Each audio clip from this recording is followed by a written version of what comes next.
Okay. Hello, everyone, and welcome back to That Was the Way, the Mandalorian After Show, the officially unofficial Mandalorian After Show. And we are in episode 3, chapter 11, The Heiress. And for the first time this season, we actually got some actual lore. So we're moving the story forward. These wasn't just adventure of the day, and we're just talking off camera, so to speak. This was one of my favorite episodes so far. A really good, fun adventure, and a lot of lore was explored here, and we got some questions answered, and we really moved the story forward, I think, for the first time in this episode. Yeah, certainly. I wrote at the top of my notes things I wanted to see in episode 3, which was, more about the dark saber, some more lore about the Mandalorians, seeing some of them on screen. And I was really glad when that happened in this episode. And there's a lot because I'm so woefully behind on the Clone Wars and haven't watched Rebels. I know there's a lot that I still am missing, that I've got to go, This look is up why and I fill in. Yeah. This is why I wish our other host Brian was here too, because as a Clone Wars fan, let me just tell you, I geeked out when I saw Bo-Katan. When I saw the armor, I just started going, oh my gosh, no, please, don't. It can't be. It can't. Then when she took the helmet off, I'm like, oh. And one little cool fact you may not know, the actress who played Bo-Katan in the show was also the voice. Oh, which is okay. the first So it was time. Katie Sackhoff. Yes, which is the first show. time that a animated character has played the same character that they voice in real life that I can think of. I don't think I can ever think of a time when you've had an animated character that they're running into real life, and the same person who voiced the character also portrays the character. So that was pretty cool. But that is cool. I mean, I didn't know that. I was just excited to see the actress from Battlestar Galactica myself. Yeah. Yeah. Very cool. But yeah, I mean, she looked the part. If you ever see a picture of her, how they animate her, she looked the part. This was a really, really, it was really cool to see her and to see some more of the Mandalorian myth and to finally get that question answered about why,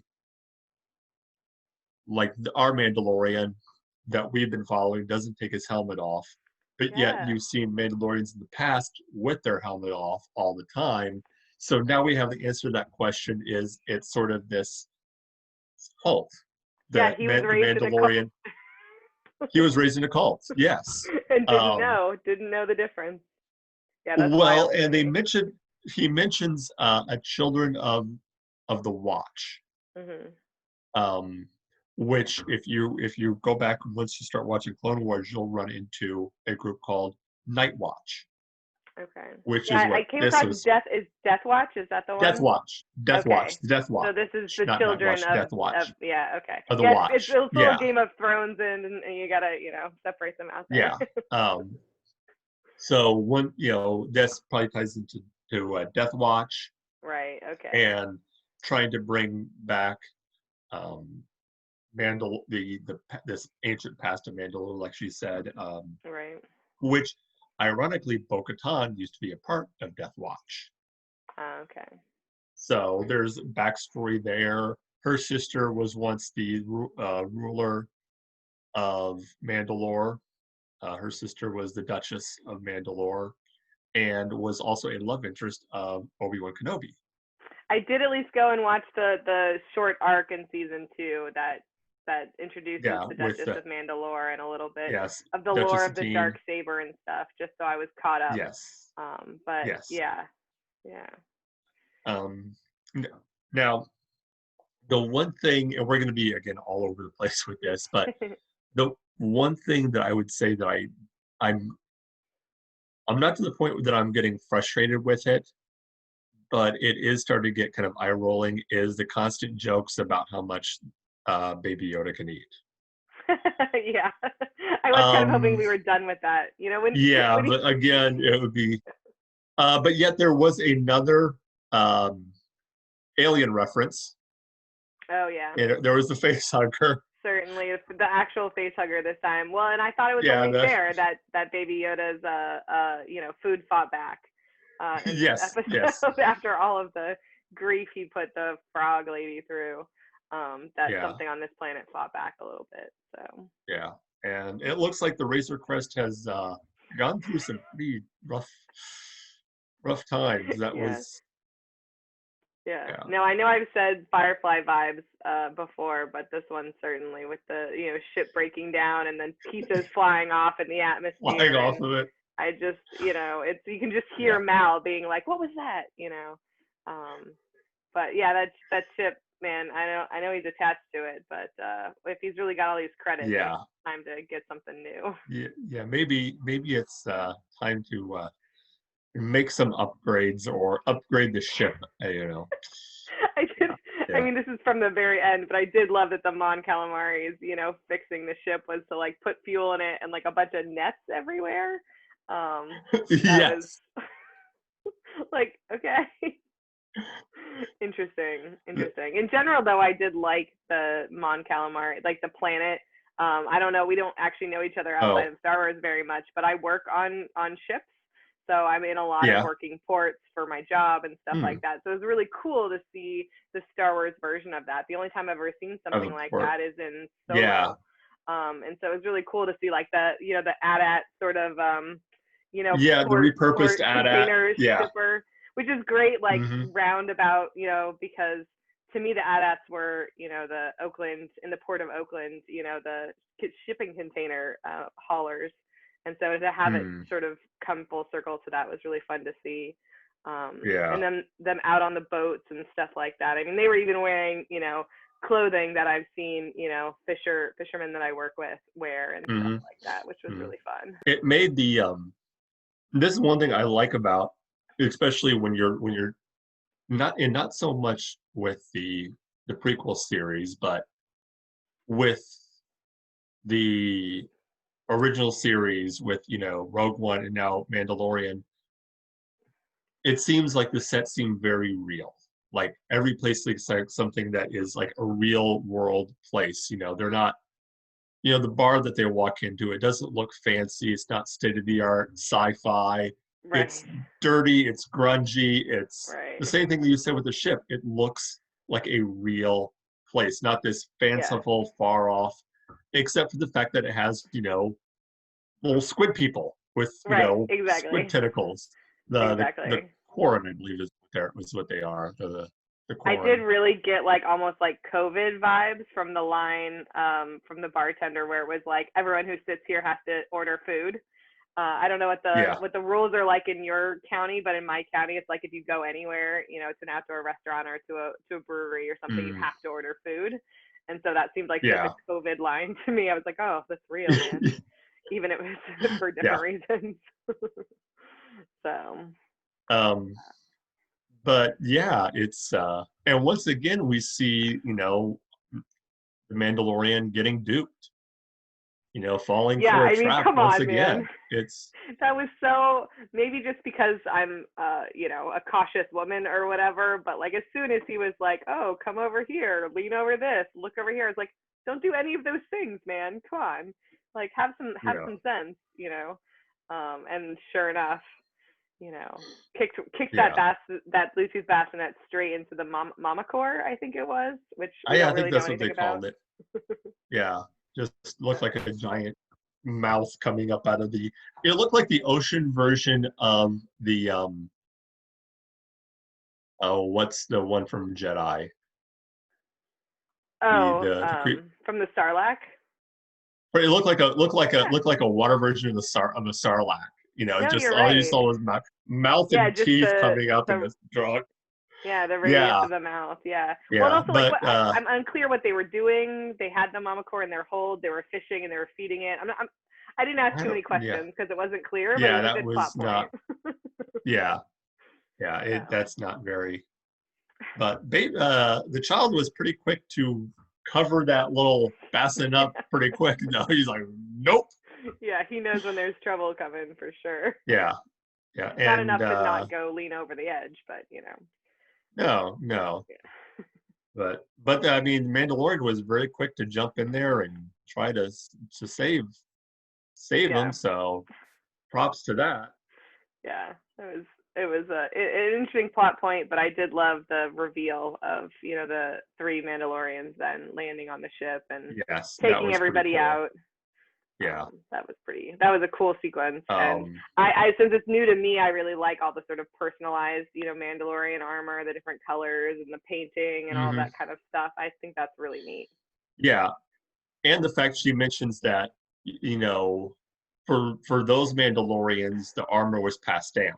Like she even Yeah, says, this was passed down from like I think it was like 3 generations. This has been in my yeah, family for the last 3 generations. So yeah, it's something that is passed down, and then of course because of body, different body sizes. Obviously, her being female, being a little yeah. bit smaller, smaller, probably she would take the armor and have it adjusted to I her know, isn't body that so frame. cool? I like picture the But yeah, melting it a little bit and forming it to them, but it's still being your dad's armor or something like yeah, that. and I then think that's having the really different, cool. like hers had the owl motif, kind of the owlish motif on it. Yeah. So Yeah, no, I saw some criticisms of like really like, lady chest armor or whatever. I'm like, yeah, well, we've got sensitive parts there too. We've got a heart under there too. Just need armor. And the fact that it's, molded yeah, to your body or whatever, I thought that was really cool. Um, and obviously yeah, came in handy later when they had like repeating blasters the stormtroopers had. So I liked hmm that sequence as well, where yeah, obviously the armor really comes in handy. So it's a good yeah, thing they have it. yeah, yeah. But we got some good action sequences in there, and they're Yeah. you know, um, I mean, they took care of those Corrin pretty quick in both instances. They just came in and just kind of Yeah. just Yeah. Did you get a little bit of Princess Bride vibes with the group that comes and is like, "You killed my brother. You killed my brother. brother, Prepare to die." bye.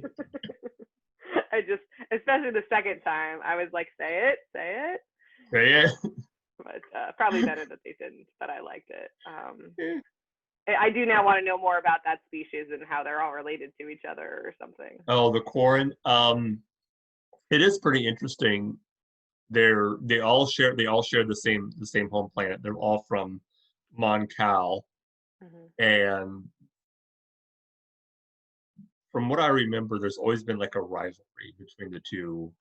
The Okay. Mon Cal are like the dominant species, Hmm. and the Corn have always been kind of like the secondary, you know, species, and so, but they always all have the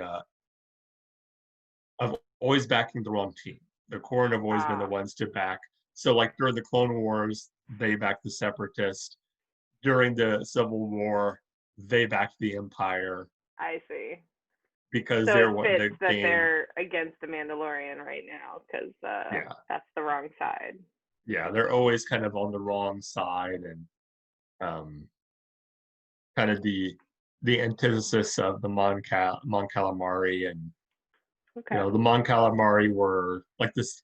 They were the space the starship builders in the rebellion. Okay. They were the ones that built the big ships and um, stuff like that. So that's kind of what Got they it. have always been doing now. That's why uh, you know when he lands the ship, it's the Mon Calamari who repairs the ship because that's kind of what they're known for is Right. shipbuilding Okay. and Yeah, stuff like I that. have to say I was sort of thinking, considering my main experience with Mon Calamari is Admiral Akbar, in charge of the rebel Yeah, fleet. I was expecting yeah, the guy who fixed up his ship to be a little bit better at it, but yeah. that was, Well, what are you gonna eh, do? yeah. He's um, probably new at his job. First I'm time on the curious job. about, yeah. I want to know more about that planet for sure, though. Is like everything somehow squid related? They eat this like chowder with live squid in it. Isn't Yeah, that like I don't related to them know. on some level? Is that a little weird? Yeah, I don't So, know. That is a good question. I don't know. I don't know. I mean, I liked the live food. I like Star Trek as well. So the Klingon food vibe, with The the Gok. tentacle coming out of her mind, exactly. Yeah, I did sort of love that. Her just like staring straight at him while there's like a tentacle on her face. So good stuff. That was fun. Yeah. Made me think of Commander Riker for sure. Yes. The we will. I mean, first start the show. You know, he did his job. The Mandalorian did his job at the beginning of the show and delivered Frog Lady and her child and her kids. Yeah. I was kind of disappointed. It was like he went through all this to get her there. In exchange, her husband knew where the Mandalorians had seen Mandalorians, and all he does is like point over there, like go over there and ask them. Go over there. That seemed a little. Yeah. I feel like he was owed, at least like escorting him there and making sure he got safely to the Mandalorians, not just like, oh, go ask at the bar, which he could have just done himself. Yeah. But he had places to be. He had to fertilize those eggs and whatever. Yeah, he had to, yeah. I mean, hadn't seen his wife for, I don't. It doesn't say how long they've been away, but right. But hey. had to fertilize the eggs by the equinox or whatever we learned from the last episode. Yeah. But it still seemed a little bit weird considering he then just got manipulated. I mean, he got to the Mandalorians, but certainly not in the safest way. Not in the way he was wanting to. Right. What did you think of the new character we were introduced for a short time with this Imperial captain? Oh, yeah, that was interesting. When I went back and watched it, they don't give him a name. No, and when I went back and watched it the second time, the guys driving that transport vessel are so nervous the whole time. So I feel like they must know that the contingency plan is that they both get a bullet and they crash this thing into the ocean. It was just weird to me that the only time we've seen Empire related stuff in this series was in episode 1 where the stormtrooper outfits are all rusty and dirty and they're talking about it like the good old days and everyone's being hunted down, and here we have a squeaky clean ship with everyone's got their shiny and their silly folded hats and all of that, and I was like, I thought this was like a fringe thing now, the Empire, and it seems like at least on Trask it's alive and well. Yeah, I think it depends on like where you're at and how close you are to any what's left of the Empire.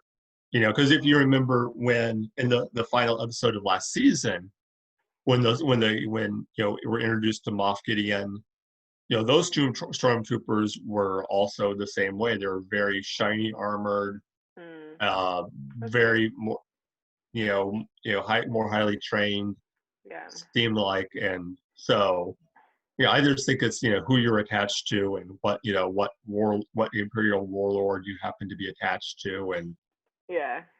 It was just interesting because, the X-Wing pilots in the previous episode were like, we're hunting down, the last of the Imperial holdouts. It's like, dude, the next planet over, there's like a full-on garrison, apparently. You should be over there. Yeah, go over there. But hey, whatever. I can suspend my disbelief in these manners. So. Yeah. But yeah, no, that was a really interesting, and because I've learned a little bit more about it, but I'm sure you were on it a lot more than I was, that she's after the dark saber and seems to know that Moff Gideon has it, and that maybe there's a way to get to him through this ship or this, the gun mining and smuggling. So yeah, I'm interested to see where that pans out more. I'm assuming he's gonna stick with these three. I'm curious if this is a one-off for those characters. I'm thinking it is, just the way it kind of ended. It looks like they're going to be going off on their own, which led to a lot of speculation and rumors of a spin-off series for Bo-Katan, to have their group have their own spin-off series, which I wouldn't be opposed to. That would be interesting to see her fight, continue fight with the Empire to try and reunite the clans, as she said, and which is interesting how he talked about Mandalore being a dead planet now. Yeah, cursed and all that. Yeah. Yeah, cursed. And as she said, don't believe everything you hear. Which, right. Are we going to see some, pardon the pun, but cracks in the armor of the Mandalorian now, as far as his adherence to the way? Right. Yeah, to me, it was certainly a like, oh, good, maybe we'll see Pedro Pascal's, attractive face more often. Yeah. but because I didn't know that that was coming, I hadn't, watched the arc on the Clone Wars until after this episode. I was like, oh, well, that's a convenient way to sort of get him back towards that. I mean, it's really interesting to me. I don't think I know anyone or I'm connected with anyone who was, born in a cult, didn't know about the outside world. It's Mhm. sort of only something I've seen in fictional accounts, but I'm Yeah. curious to talk to as like a psychiatrist who helps people integrate into the real world Mhm. about what steps he's going to go through. Is he going to Yeah. double down and adhere to the way more, or listen Yeah. to the fact that there were all these other things in this history he didn't know? So I'm curious to see how that Yeah. plays out. So Sorry. no, it's okay. It's late for you. So A little bit. um But yeah, so we get that great action scene in that ship. Uh, Smart move, some you have your typical, the good guys being super smart and the bad guys being super dumb. yeah. I actually The really look on his enjoyed. Oh, sorry. I really enjoyed the whatever other officer that was down in like the cargo hold. cargo bay. Being so he was so ready for those doors to open, and then as soon as they did, he like went and hid, and then Yeah, got he himself closed both the safely. doors, and then the look on the captain's face when he says, "I have them trapped." He's like, "Where are they at?" They're in the cargo. They're where? They're in the. Yeah. Oh no. Yeah. I like, it's those little bits of humor that maybe some people hate them, maybe they take them out of it, but to me it's those sort of really human moments that that's absolutely what would happen, in real life circumstances. So I Hmm. enjoy those moments in Star Wars. I feel like is really good at those little moments, just here Yeah. and there. So Yeah. I like that one. Yeah. I also really liked the cyanide pill equivalent that the captain had. Oh yeah, the That was electrical. cool. Yes. Who needs an emperor when you can, electrocute yourself to death? Oh yeah. Yeah. Yeah. That's a very Empire thing. It seemed like, and once, I mean, that not even questioning the orders. Once Moff Gideon said, "You know what to do," Yeah, and then "Long live the Empire," he yeah, just yeah, yeah. Long was. live the empire is definitely, I think, something we'll be hearing more and more of. I So, think so. but we needed a counter slogan to "This is the way," I guess. I guess And so. I'm Yeah. curious if the 501st is going to be on it, for this Long. addition to Yeah. their sort of canon and stuff like that too. Hmm. All sorts of cosplay once we can go to conventions again. Yes. So, Once we can. One day. One day. yeah. Um, what do you think of the few little scenes we saw with Baby Yoda, the child, and being sent to a babysitter? God, what Uh, were the, they the, thinking? What was he thinking taking him there? What were they thinking accepting him into their home with their babies I hatching? Oh, I was so nervous. I was so because I hated that part of the last episode where he kept eating the eggs, and I thought, here we go again. It's gonna happen some more. But maybe once they were not eggs, he was. I don't know what yeah, happened, I but don't I was know. so nervous the whole time. I don't know. Yeah, and he gets right up there in that little jar too, and just looking right into it. Just you just see his little face. Yeah. No, and I was the herpetologist that I interviewed last week. We speculated, what the eggs would look like once they hatched. Would they come out tadpoles or would they come out, little frogs? So it was really kind of cool to see the little tadpoles. You could see the little tiny legs, like what we have here on Earth, and then within hours or a day or whatever, much bigger and much more developed. But that was pretty cool to see. Yeah.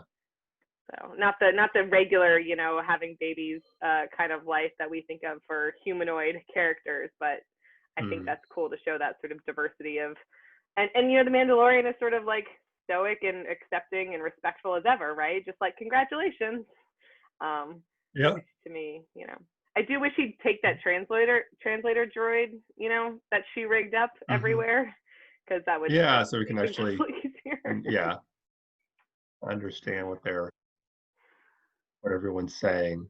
Yeah. But yeah, no, I mean, I liked this episode, and it does seem like that's sort of the consensus that people liked this episode because we're sort of on track now, Yeah, we're on track to move Okay. the story forward.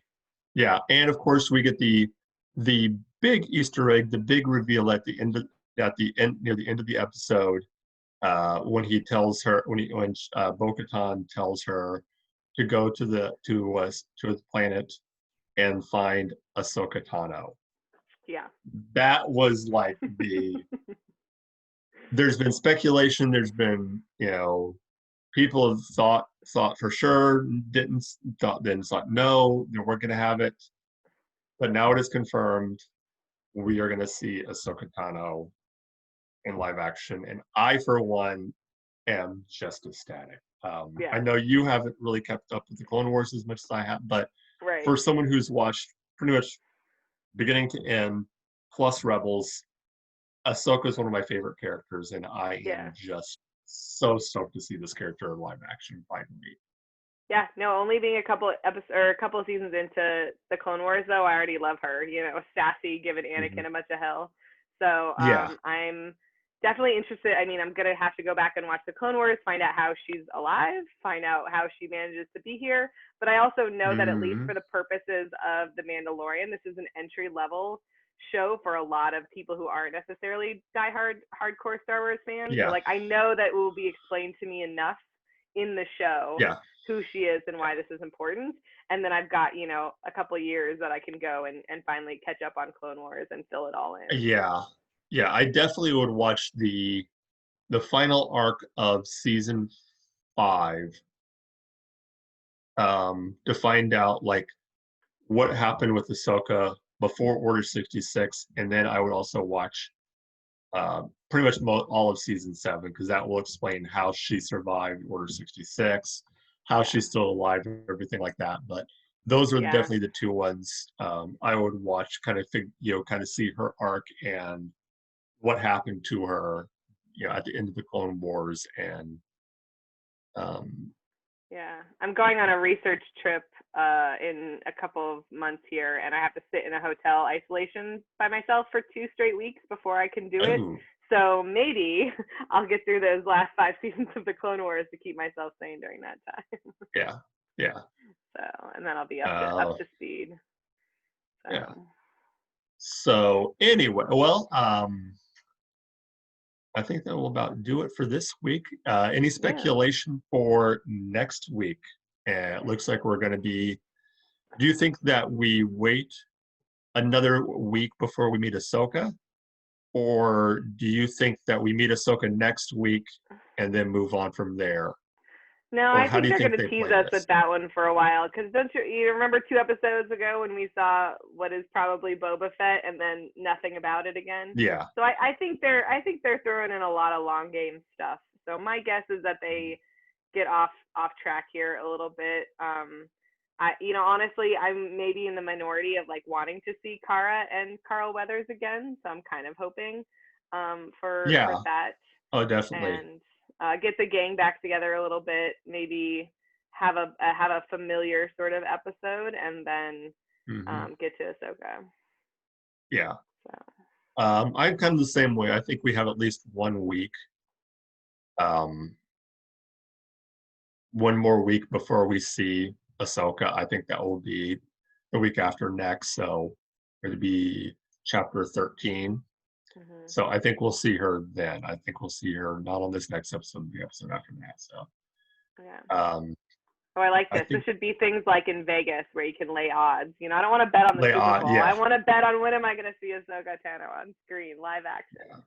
Yeah.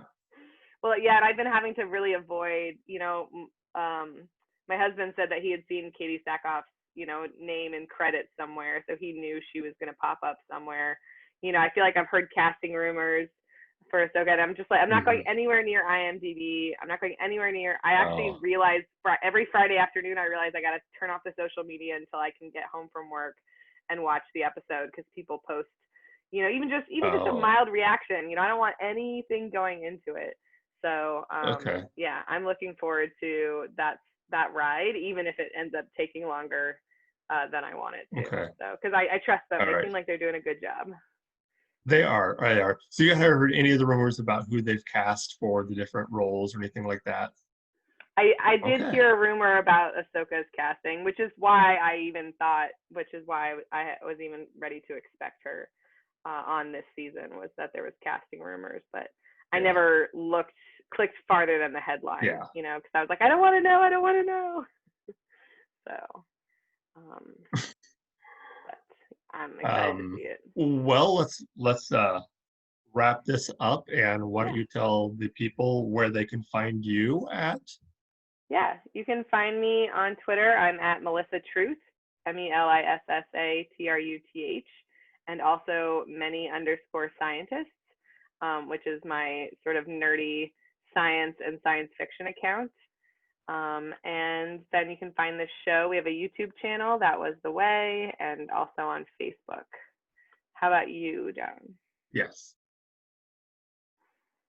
Well, like she said, you can find us. That Was the Way, and don't forget to like and subscribe there. That would go a long way to helping us out here at the show.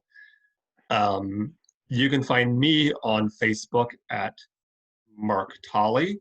You could also find me on Twitter at John Mark Tolley1. That is also my.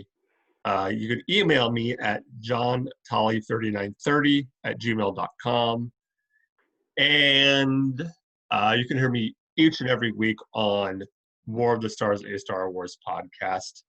And this week we're going to be talking about fan films. So that's Oh, going to be cool. pretty exciting. Yeah. That's great. Um, and that Oh will yeah, do I it for wanted us to. this week. Yeah, Oh, go ahead. if you find me on Twitter, I want you to send me memes of the Mon Calamari with lobster and crab traps in the background, because that is just dying for a "this is a trap" meme, and I don't feel like making it. So someone else tweet me some Mon Calamari memes, because I'm down for it. Yes. That will do it for us this week here on That Was the Way. And until next week, long live the Empire. There you go. I was gonna say Dank Ferric, but maybe that's like an expletive, and we'll have to bleep it out or something. Long live the Empire. All right. Sure, that sounds good. Yes. Why not? Till next week. Then we'll Till change next our week. allegiance.